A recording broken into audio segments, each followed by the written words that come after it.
All right. Well, good morning, everyone. My name is Aaron Peterson. For those that don't know me, I'm the data person here at Hennepin County Public Health on the Ryan White team.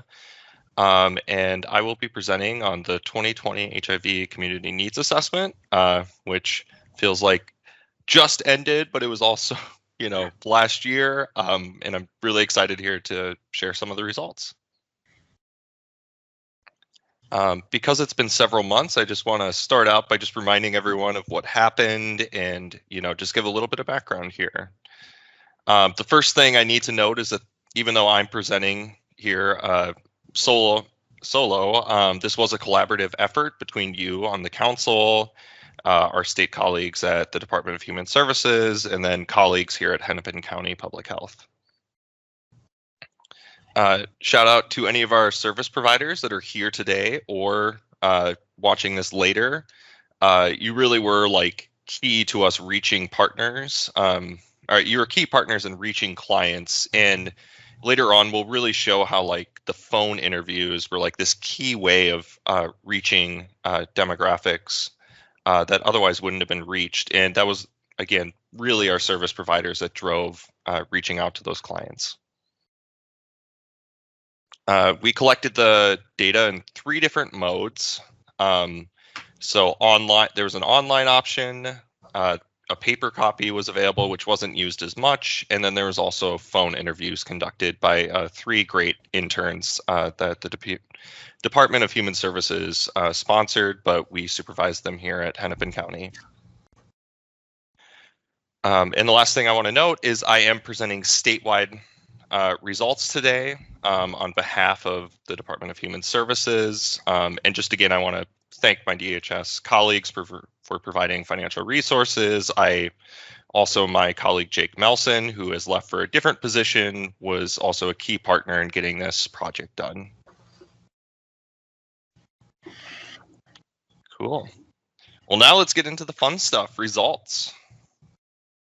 So we ended up with more than 800 surveys, which is fantastic. And I thought it was going to be pushing to get like 500, 600, and we blew that away and got up to 800. You can see here kind of by months, I had to group some of them together because, in March, we had launched the survey, we got some results, and then April and May, when the pandemic was starting, I think we got like a few surveys, but we're kind of in this like pivot mode of how are we going to continue this project. And as you can see then through summer and the fall, we really collected most of the results, with a few coming in at the very end in November and December. I think one of the more exciting pieces of this compared to the 2015 needs assessment is that it was really representative of racial ethnic groups. If you look here, like the goal, one of the rules that some of you have probably heard me talk about is you really try to aim to get at least 30 people in a group, because then you can do some it's typically considered a large enough sample size to do like reporting by that group. And for most race ethnicities, we hit that 30 and exceeded that. I kind of break it down here where possible by the different modes, but we are suppressing counts less than 10 just to protect confidentiality. And this makes it visually a little bit easier to see how the modes really worked different for different racial ethnic groups. If you look at Black African born, American Indians, or Black African Americans, they were more likely to take the survey either through a phone interview or in person, compared to Hispanic or white individuals who took it online or in via mail.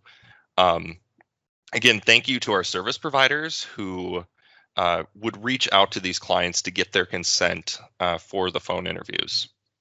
And before I go much further, I realized I should clarify this American Indian alone or in combination. One thing that we've been pivoting here at the Ryan White program is being sure that American Indians are represented in the data. This is something the community has consistently expressed concern about, is that oftentimes the group isn't large enough to report results. So using the recommendation of my colleague, Amy Leidy Bennett, who is on the public health assessment team, they in the past have included people that are American Indian, multiracial, and identify as American Indian as one of those races, as American Indian. And that allows us to then report that group more often because the sample size increases. And they had come to that conclusion through engagement with the community and learning that this is a way that many American Indians were comfortable being reported. Next, well, I guess this is the last slide just about like how the surveys were collected. I think that we did a pretty good job of getting some geographic representation. We really had to push at the end to get Greater Minnesota representation up there. Mary, I know you're on the call. Thank you for your agency's work and others for really trying to increase the Greater Minnesota representation.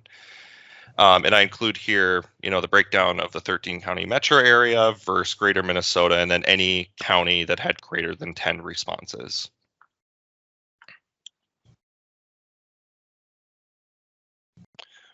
All right. Well, now the really fun stuff, we get to start talking about like what sort of needs are emerging from this actual needs assessment. So this first one, a lot of services. I break it down a little bit further later. But when I was looking at the services, and this dark blue, it represents people that needed the service but weren't able to access it. The light blue represents people that were able to access it. And then this green represents people that just didn't need the service. So I looked at the top 12 services because there's kind of this clear cutoff when you kind of hit that, when you hit around that 12th. And the top service up here is oral health care, which in the last needs assessment from other, in the general population, from community engagement, is really a continuous healthcare service gap for people with HIV. And then you also, as you go down here, psychosocial support, which I really wonder how much of that relates to the fact that the surveys were being done during the pandemic. Quite a few social determinants of health, so financial assistance, housing, food, and a few healthcare services. So let's dive a little bit deeper into that, starting with the healthcare services. So I'd already mentioned oral healthcare is just this clear top service gap. But then below that, it seemed like medical nutrition therapy, both nutritional supplements as well as dietitian services were both gaps, mental health services, and then there's kind of this drop off by like 5 to 6% when we get into the next group of services. And then as we round out these healthcare services, one thing that if you're going back and kind of reviewing this data to keep in mind is, even though these percentages, slowly get smaller, like one thing to also look at is like how many people actually accessed it. So a lot of people accessed outpatient ambulatory health services, accessed the AIDS Drug Assistance Program, ADAP, health education, risk reduction. So there didn't appear to be a lot of barriers given the number of people that were able to access that and needed that. And I think in the full report that will be coming with this, I actually will break down the percentages just for these two groups. So we'll get rid of the people that did not need it, and we'll show the percentage just for those that needed it and see how that kind of changes the data around.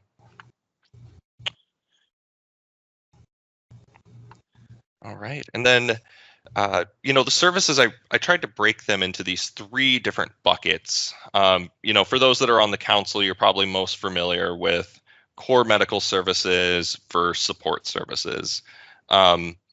I mostly followed that by using healthcare services was the first group that we've just looked at. I then looked at social determinants of health, and then the next I'll talk about like other support services. So when we look at the social determinants of health, so this is things like financial assistance, housing, food, transportation. There's real clear needs in the community, and I don't think that this is a shock to many people that work in this field. Financial assistance is needed. I know that DHS just announced that financial assistance is actually expanding significantly.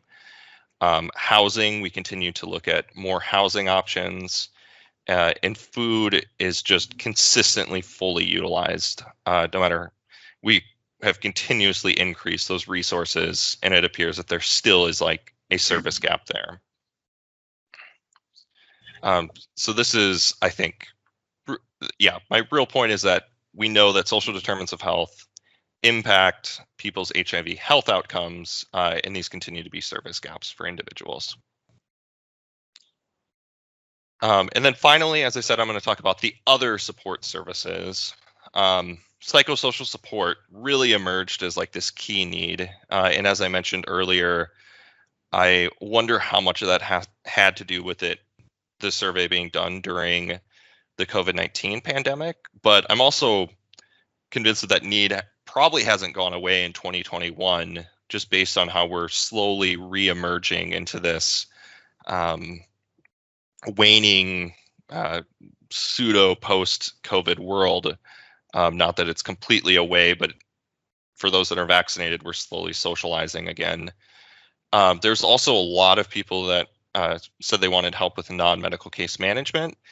And the way that this question was phrased, it was asking if you needed help finding, accessing public assistance, returning to the workforce.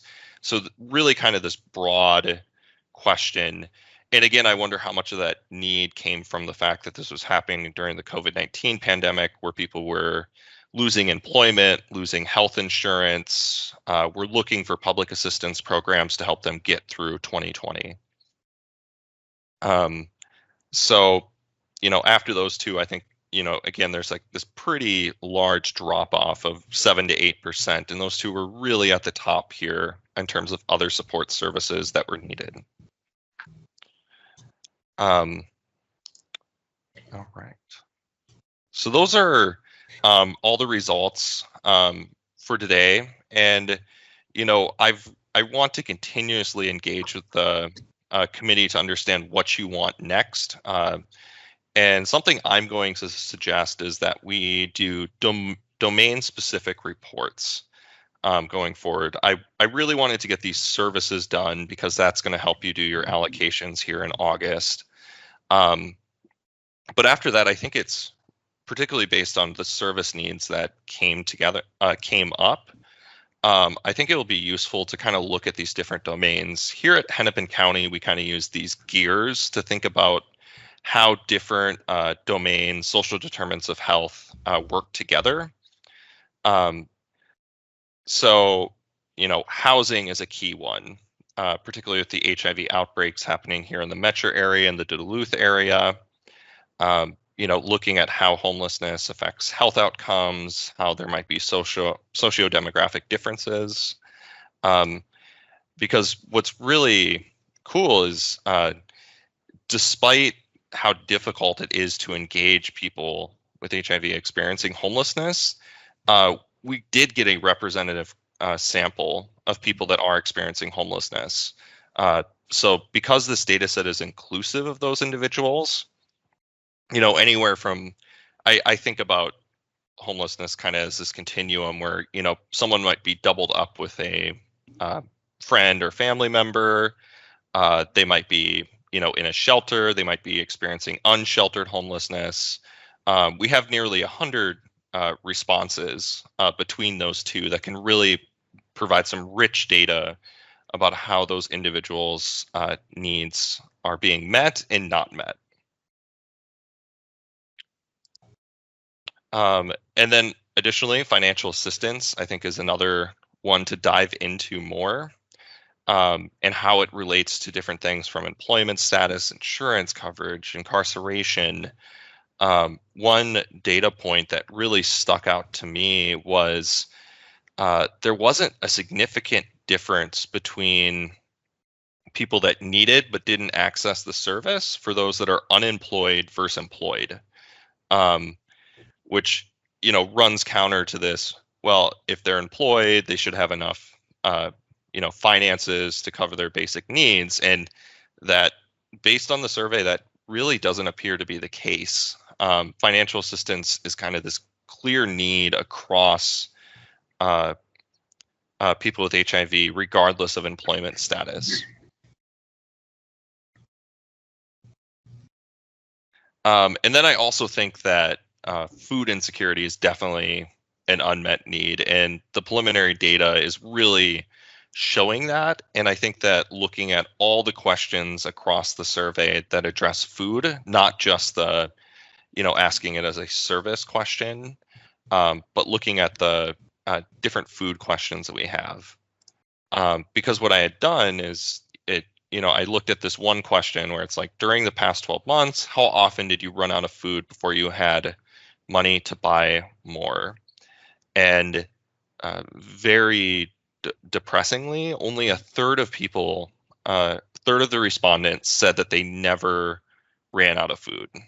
And while, 50% said never or rarely, that means that 50% are saying sometimes or often they are running out of food before they had money to buy more. So a clear need within our community.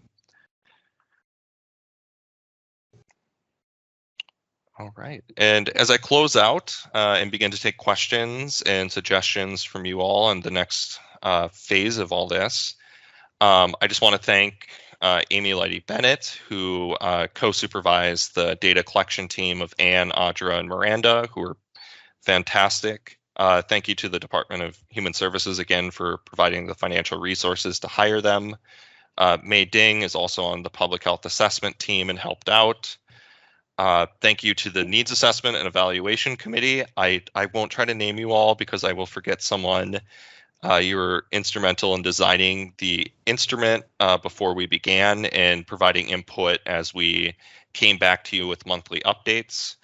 Again, thank you to my colleague Jake Melson, who worked very closely on this project, and then also to our project sponsors, my supervisor Jonathan and Darren and Colleen at DHS.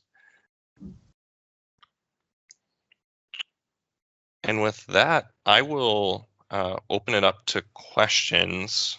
I'm wondering, I think for now I'll keep presenting in case someone wants me to, go back to a particular slide. But therefore I can't actually see the questions. I'll depend on Lisa or Carissa or Richard or someone to tell me if there's questions coming through the chat. Otherwise, chime in with what you want to know.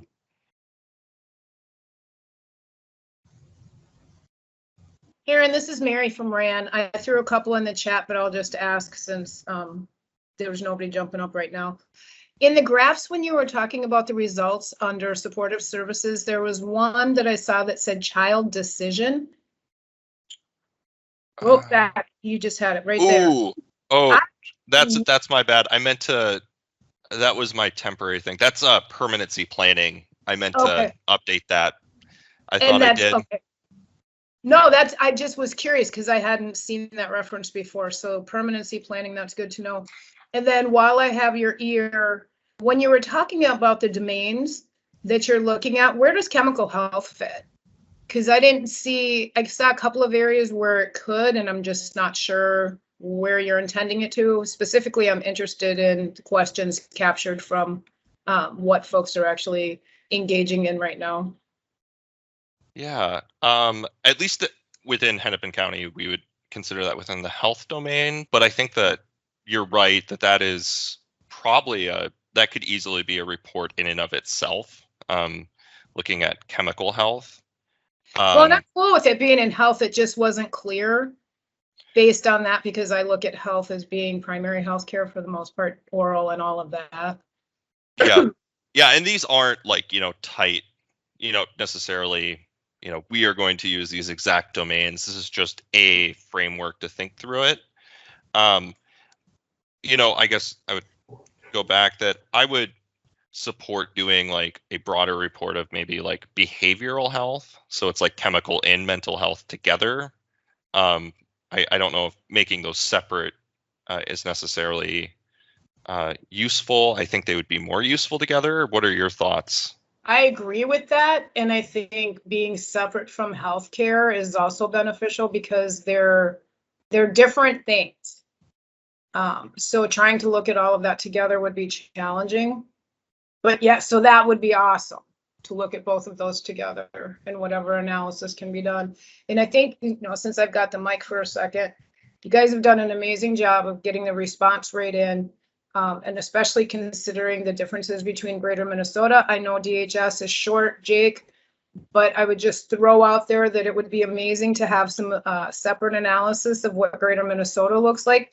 And I'm not talking about an extensive number, but based on what the percentages are, it would be curious to us to see how Greater Minnesota sets aside from the metro, particularly with some of the key questions that you brought up, Aaron, which are transportation, food insecurity, and things like that. I think it's much easier to see what the level of need is geographically when we have that separated out. Yeah. And I'll let Darren chime in if he has more to add. But, we did have a meeting with Jonathan, Darren, and myself. And just because Jake has left for a different position, I will be doing some of the statewide reporting, including some of the Greater Minnesota data analysis for them. I'm not sure if I'll be writing the report or just providing the data, but I definitely have taken that on so that you don't have to wait till the next person's hired to have those reports come out. I appreciate that. I know it's a lot of work, and I know that there's a lot of other stuff going on, and so it doesn't need to be a great level of detail, but it certainly is different, and so would be super helpful, especially since you got such a great return rate. And I will stop talking now. Thank you very much.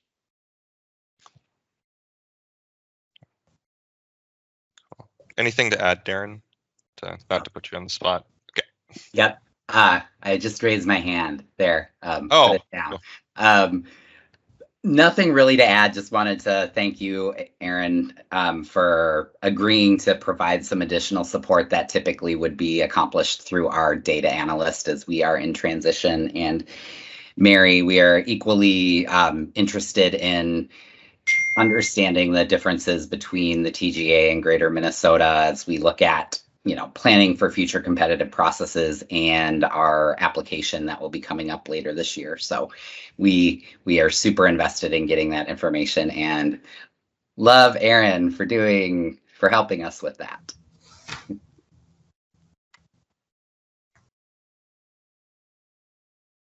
All right. Are there other things in the chat or people having questions, comments? Like I said, this is also, there are many sorts of analyses we could do, and that's why I threw out some examples of where I want to go next. This is also where you as, the community members can give feedback back to us of questions you want to know based off the data.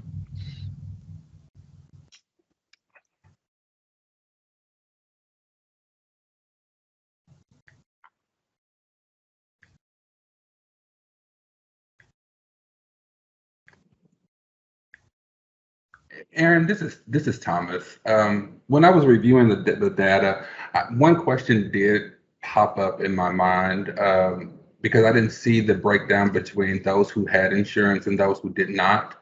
Was the need the same in both populations? Off the top of my head, I don't know, but I think that's a useful crosstab to do of, and based off, we did recode the insurance, and we really ended up just deciding to say whether someone was insured or not insured. It was difficult to really say, what type of insurance they had based on the responses. But I think we could just do like a simple, percentage for insured, percentage for uninsured. I like that. Yeah, so in what I was hoping to see is based on the unmet need, like, is there those services the same for people who are insured versus who are uninsured? I think Mary mentioned chemical health. Was that the same need for clients that had insurance versus clients that did not have insurance? Did that make sense? Yeah, no, definitely. Yeah, that's fairly simple to do based on how the data is cleaned up now. Cleaning up the data was like the largest part for anyone that's been part of surveys. But now that data set's cleaned up and ready to go, I can do that kind of sort of crosstab.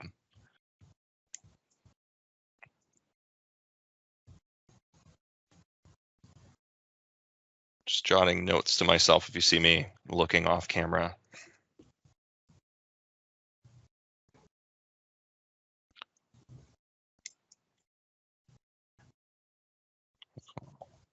Anything else?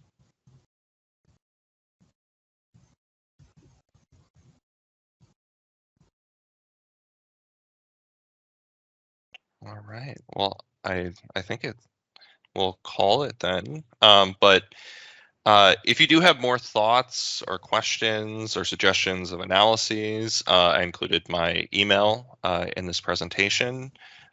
Reach out to me or reach out to Carissa and Richard, and they can forward it on to me. And thank you all for being here this morning.